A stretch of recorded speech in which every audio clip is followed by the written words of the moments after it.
I'm really exposing myself. I snuck backstage, getting stuck in an elevator with Snoop Dogg, Zac Efron. This is a story I've been sitting on for over a decade. I am sweating.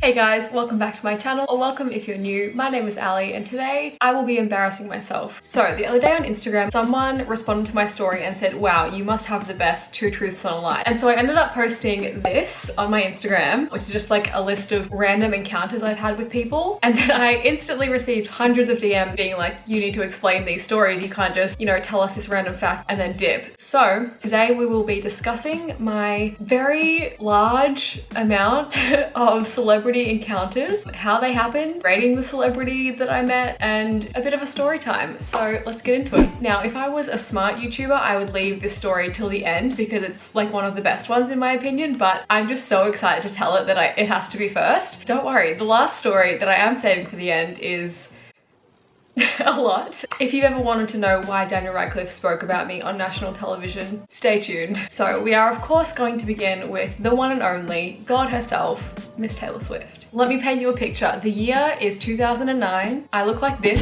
for reference, and my favorite new little country singer, Taylor Swift, is coming to town. Wait, before I get into this story, I need you to go ahead and like this video because I spent the past 2 days going through all of these old computers and compiling photos and videos and memories to go alongside these stories, one of which was a PC, so that was quite a challenge. But 2, mostly because I'm about to embarrass the heck out of myself. So do me a solid, give this video a thumbs up. Thank you in advance. Also, obviously subscribe if you're new here. Welcome, love you. So I arrived at the venue around 11 AM. The concert wasn't until about 7:30 at night, so I was just chilling there all day. Mind you, this was before like smartphones or anything like that, so I don't know if I brought a book or anything, but we just had to kill time the old-fashioned way. So I was about 4th in line, I think. My best friend from school had gotten there at like 7 or 8 or 9, and so she was first in line. My cousin and I were, you know, in that first group of 5, and then slowly throughout the day, more and more people added to the line. It ended up snaking around the block. I need to emphasize, Taylor had not really hit it big time here in Australia yet. She was still kind of unknown, which I guess is proven by the fact that she was just playing this really small bar venue rather than like a stadium. So we just hit this really sweet spot in her career. She was still a teenager. Obviously I was too, but like it's just so weird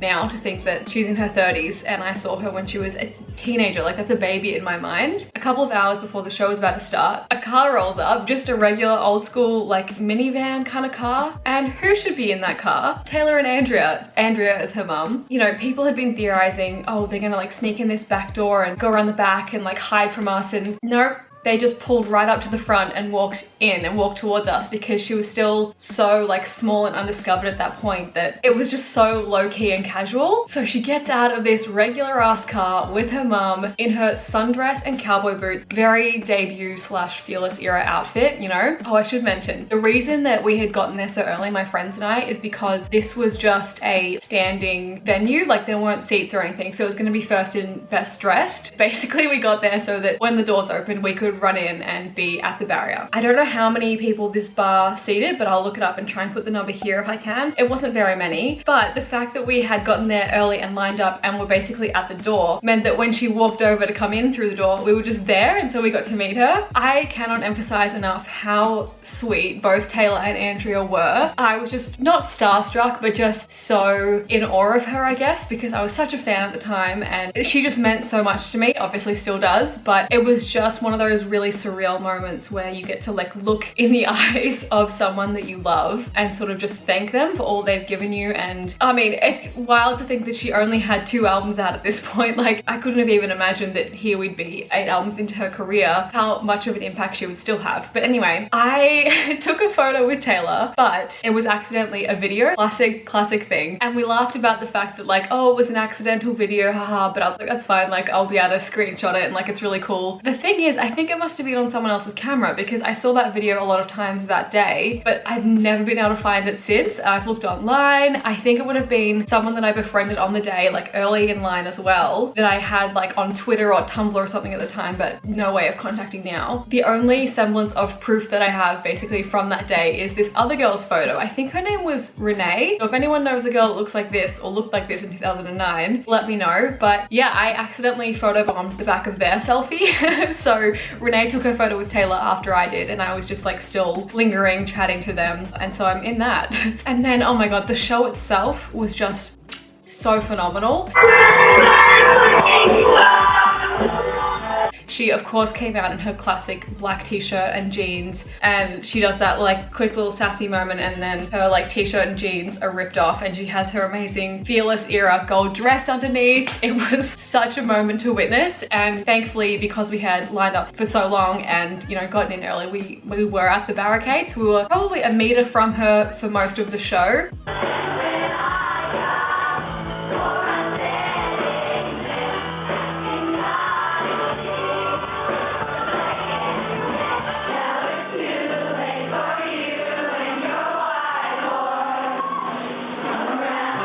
And the coolest part was, because it was such a small show, it was very like intimate, and she was interacting a lot with the crowd. So I remember her just like chatting to us between songs. My cousin actually like gave her a bracelet during the show, and Taylor wore it for the rest of the show, and we saw it in one of Taylor's YouTube videos. She used to make these like travel vlogs, and she had it on in that, and we just lost our minds. Also during the show, Taylor and also I think her fiddle player gave me guitar picks, which I still have. You can tell by the photos how early in her career they were. This is one of them. Oh, little baby Taylor, and this is the other one, again little baby Taylor. Do I play guitar? No, but I'll never get rid of these. So that was a wonderful experience. And then I met Andrea, her mom, again. I think it was the Speak Now tour. We were chatting to her during the show, and she was just so sweet, and like told us to come into this different area in the general admission spot.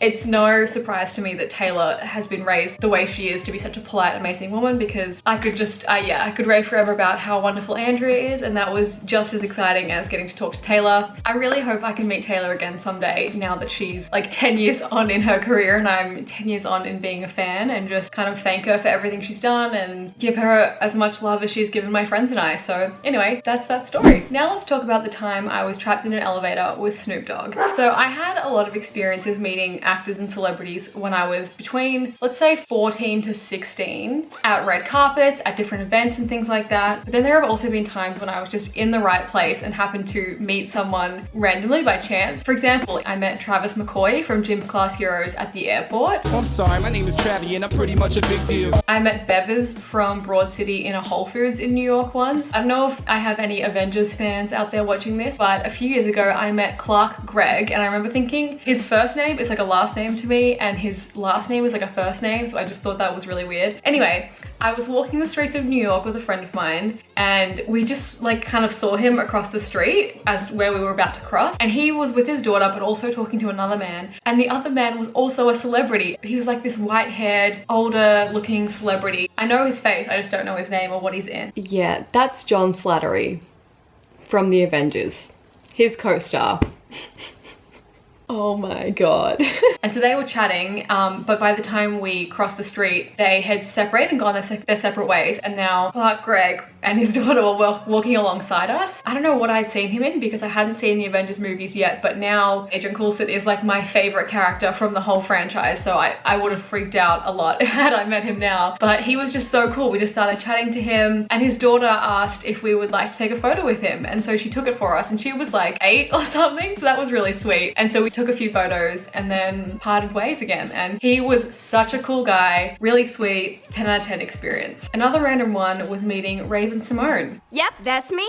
I was in New York once again. A lot of these have happened in New York. Walking down the street, I think between 8th and 9th, so quite around the theater district, and she was doing Sister Act at the time. She had just come out from doing like stage door or a performance, and I was like, it's Raven. And so I just chatted to her for a minute, got a photo. I don't remember much about this because it was a very small interaction, but I just remember being so enamored by her. She had a very like strong energy. In which direction, I can't really say, whether it was like good, bad, chaotic, calm, anything. It was just a very strong energy. She was exactly like I thought she would be, and yeah. All right, now let's talk about Snoop Dogg. So this story also takes place in New York. I was staying with my parents in a very cheap hotel, like probably one of the most affordable hotels in New York at the time, which is why I was confused when I saw him. But anyway, when I got into the elevator and saw a man that looked like Snoop Dogg, I was like, Surely not. Surely he would not be staying near Times Square in Midtown in this crappy ass hotel that's the only thing that my family and I can afford. That can't be right. And there was another young boy in the elevator and I thought for sure if this is Snoop Dogg, that kid's gonna recognize him. So on the journey in this elevator down to the lobby, it just stops. And it's one of those feelings that you get on a plane sometimes where you just feel like your stomach drop because it just halts. It halts to a stop and it was terrifying. I think it's just one of those irrational fears when you're in an elevator and it breaks. You're like, oh, it's gonna plummet to the bottom floor and crash and we're all gonna die. Thankfully, it just like paused for a while and we just sort of all stood in there awkwardly, made small talk, and then it like resumed and it worked again. Now I'm like, wow, imagine if I died in an elevator with Snoop Dogg. What a story. What a story that I wouldn't be able to tell. So I didn't like disturb him or talk to him then or anything like that. But then a couple of days later, I saw him again outside of the hotel, just standing on the street with his, I don't know, like manager maybe. She was smoking and he was just kind of standing there waiting for her. And so I just took the chance and I went up and said hi to him. The lady was not friendly at all. Like fair enough, she probably gets stopped and bothered all the time by annoying kids like me. So that's fine. But I just like I was like, this is so cool. Like such an honor to meet you, Mr. Dogg, Sir Dogg. At the time he was Snoop Lion, so I don't really remember. And I ended up getting a photo with him. So here is young little me and Snoop Lion himself. He's like my third or fourth favorite person to have starred in the Pitch Perfect franchise. So that was really cool. I remember all the boys from my high school being so angry that I'd met him and being like, you don't deserve this, because I wasn't like into rap or anything, whatever like they were. So that was really nice to kind of rub in their faces. Okay, so I debated telling the story or not because I don't like to say that celebrities were rude or mean or whatever, because they're just people like us and they could have been having a bad day or just not wanting to talk to people. So I'll keep it short and sweet. But I met Darren Criss late one night, also in New York. I think he was doing Hedwig at the time and he was probably like on his way to dinner. I just spoke to him super briefly. He just like didn't really have the time of day for anyone, which is totally fine, but it was just like a bit of a bummer because I had been a huge fan of him in a Harry Potter musical. Like that was like a huge part of my teen years and like what my friends loved. But yeah, anyway, he was gracious enough to take a photo with me, chatted for a little bit, but he was just like not present, I would say. Do with that what you will. Next, I feel like we need to talk about Zac Efron because I met him twice. Well, no, the first time does not count as meeting him. This was again when I was young and went to a lot of movie premieres. So the first time I saw him with my own eyes in person was the Hairspray premiere. I think I would have been very, very young at this point, and even just seeing him in the flesh, like from a distance, it was a lot. And there are Getty images to show you exactly how my cousins and I felt in that moment. Like I said, please thumbs up this video for how much I'm embarrassing myself. So he walked the red carpet, so did Nikki Blonsky. I don't think James Marsden was there because I would have remembered that, but they were really cool. Nikki, well, I mean, we've all seen her videos. She's a bit funny, but Zac was just very sweet, very kind, like took the time to stop and chat to everyone, but I didn't really interact with him more than just saying hi. And the second time around was at the High School Musical 3 premiere. I don't know if I like left school early. Thanks mom if you did let me do that. Probably the reason I can't count now, but it was worth it. So I went to the High School Musical 3 premiere. Zac came, Vanessa came, they were still dating at the time, I think. Ashley came, Kenny Ortega came, and then probably a bunch of other like random celebrities that weren't associated with the film. But that was really cool to meet all of them. And again, he was just so sweet, like one of the most humble and down-to-earth celebrities that I've ever met. I think that's probably why he likes Australia and Australians so much, because he's just like very chill, kind of like we are. He was just a great guy, 10 out of 10, great experience, would recommend. And it just made me like an even bigger fan of his and made me appreciate him even more because he's just like such a nice dude. There are some really, really embarrassing ones. I promised myself that I would go full out for this video so I could tell you about the time that my dad drove me to see where the Jonas Brothers live in like the peak of my love for them, because my dad was just the best human in the world and best dad in the world. So he was like, yeah, that sounds fun, let's do that. And this was when the Jonas Brothers and Miley lived like a house apart from each other. So I saw their house, saw Miley's house, and then Tish Cyrus, Miley's mum, was there and I spoke to her. So that was interesting. Young teenage me just I was so bold. I was so brave. I would not do something like that now. The fact that I even figured out where it was just from Google Earth at like age 13, it's a little worrying, but at least I use my powers for good and not evil. And when you think about it, I've almost met the whole Cyrus clan, or in some way, because I met Trace Cyrus once after a Metro Station concert, as well as Mason Musso, Mitchell's brother, who is also in the band. Now that I think about it, they have songs about how, you know, a girl that they like is underage but won't always be. So thinking about the fact that I met them as a teenager is a little worrying, but no problems there. That was fun. All right, let's talk about Ben Platt. So again, this one takes place in New York, living with a friend for a month in the autumn of 2017. And on this particular day, all of these things had gone wrong. Like, it was just one of those days out of a movie where the protagonist gets dumped and loses their job and all of this stuff. So I remember, like, my camera broke, my shoe broke, I got caught in a big thunderstorm, I missed a train, I have bad knees and they were really playing up. So it was just one of those days that, like, I had like written off to be one of the worst days of my life. And then the universe came around and was like, bitch, come on, I'll come through for you, and kind of reminded me that no matter how bad something gets, the best moment of your life could always be right around the corner, literally. So I had gone to line up to get tickets for Dear Evan Hansen that day, but then I kind of decided at the last minute, I just changed my mind. I was like, it's not the right day, it's not the moment, you know? I ended up leaving the line and walking down the block, and I can picture this so clearly. I was walking down this street and I see someone in the distance. I was like, huh, that looks like Ben Platt. But my like second immediate thought was like, Ben Platt wouldn't wear an outfit like that, because Ben, as a beautiful gay man, has a pretty great sense of style. And not to diss him or anything, but like the outfit that this guy was wearing, it was like bright red and bright blue. And only after meeting him did I realize, like, okay, it was a Beyonce t-shirt, it makes sense. But I was just like, from a distance, I was like, that's not an outfit that Ben would wear. That's like a straight man's outfit, you know? But lo and behold, he gets closer to me and I'm like, holy...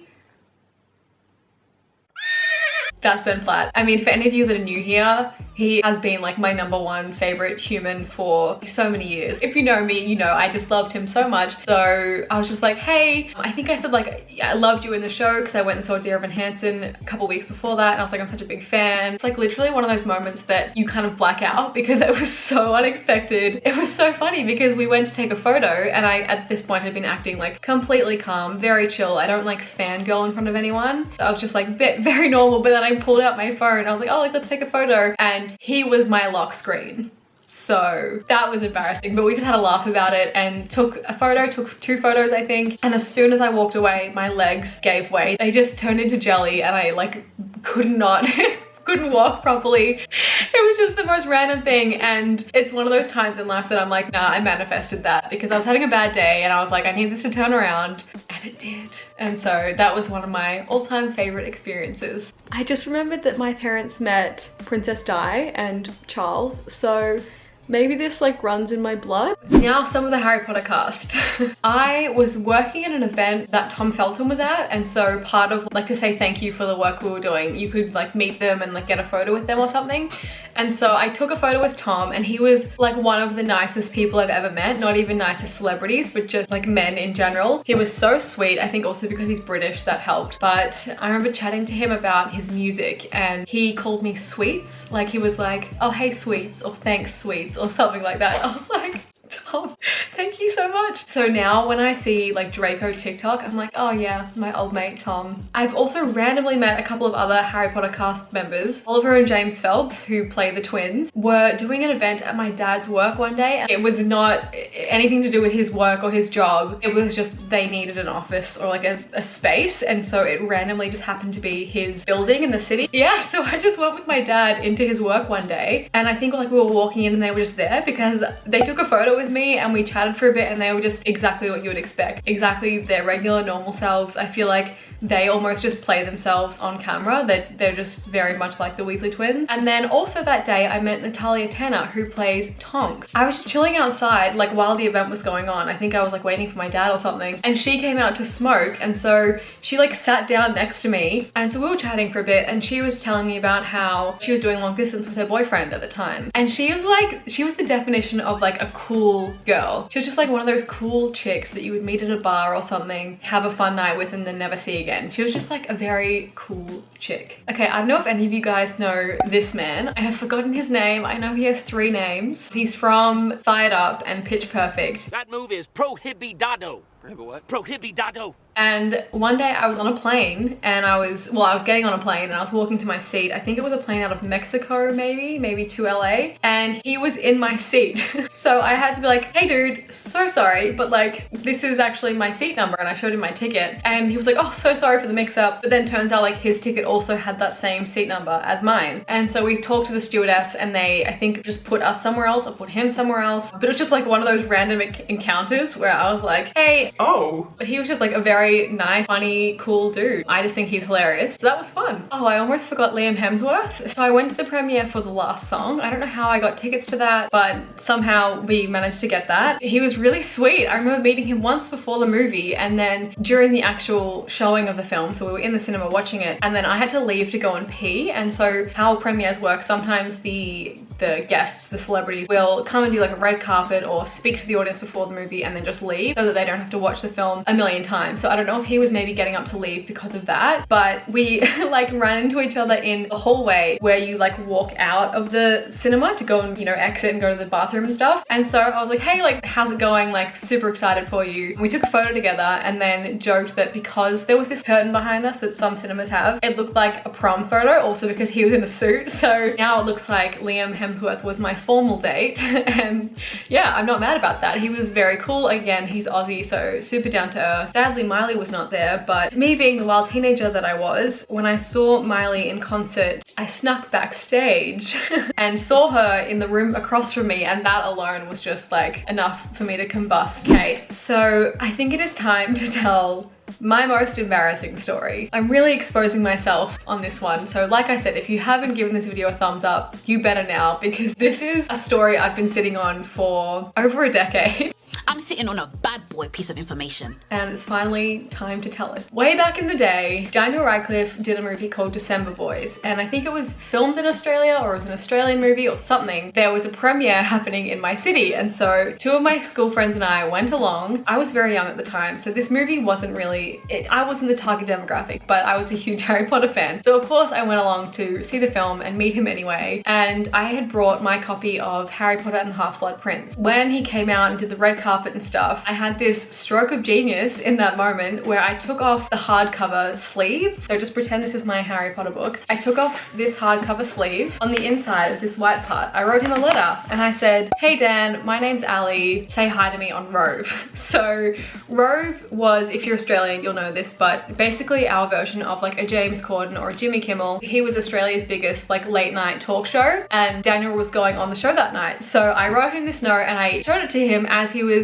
like getting in his car and driving off. I just like held it up. And the best part of this story was it must have taken place the same week or so as the Hairspray premiere, because Zac Efron and Nikki Blonsky were also on the show that night. And so I, being the bold, little, courageous and confident young girl that I was, I'd like told so many people at my school, like, oh my God, he's gonna say hi to me. I told my parents, I told my friends, I was just like so excited. And so we all tuned in to watch Rove that night and Dan did his interview, Zac and Nikki did their interview. The whole show went by and not a word was said. And I was so bummed. I've told people about me meeting him and like, I was just really disappointed. And then I got to this like after credits end of show moment where all of the cast are sitting together and Rove, the host, goes, now Dan, you've got something you need to do. So obviously they had talked about this before and Daniel goes, ah yes, you know what, I'll just insert the video here. Hey Daniel, you've got a something you have to do for someone. Thank you very, very much. It's what I do. You're a good man. That's why I love you. I have to say hello to Ali, who just was so persistent. She chased our car with a sign that said, mention me on road. So Ali, I have done my bit. Thank you. Because otherwise... I assumed she would hunt me down and kill me. I almost fell off the couch when that happened, and I remember thinking, oh my God, Zac Efron has just like heard this story about me. Well, he actually followed through. I have yet to actually pull through. One of my friends, Bonnie, who was actually there with me that day at the premiere when we met him, bumped into him last year, and she has a podcast. Turns out he's a big fan of her podcast, and so he fangirled over her. And so that was a nice like full circle moment, and they chatted about that. So That's the tea on that. I am sweating telling this story. The comments on that YouTube clip were actually really funny because there's a comment from like 13 years ago or whenever it happened from someone that obviously went to my school. Well, I hope you all enjoyed me making a fool out of myself today. Give this video a thumbs up, make sure you subscribe down below, and I will see you all next time. Bye!